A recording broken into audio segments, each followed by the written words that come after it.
Ayan, Ay, followers and viewers. Kami po'y may binibintang kalabaw.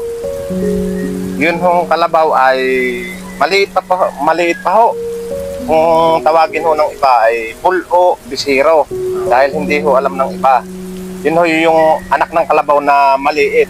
Yan, bisiro ho kung tawagin. Ayan ang amin ho binibinta. Ano kami binibintad? Walang kalala ko ng pangangailangan. Ayan.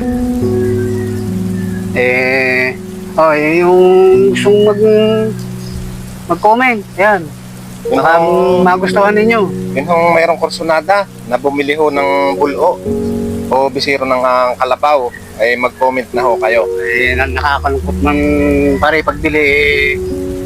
Dalala talaga ng pangangailangan. Kaya ating pagbili na. Ay pagbibili na.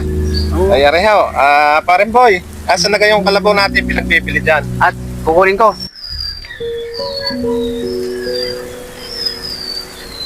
O pare, ito na. Talagang nakakalungkot pare. Ito na ho, yung kalabaw namin pinagbibili. Murang-mura na ho yan. Yan. Ano to pare? 3,000 na lang ho yan para sa inyo. Talaga ho kami walang-wala ngayon. Ito ho, yung kalabaw na bisiro. Yan. Ayan. Ayan, sige po, thank you.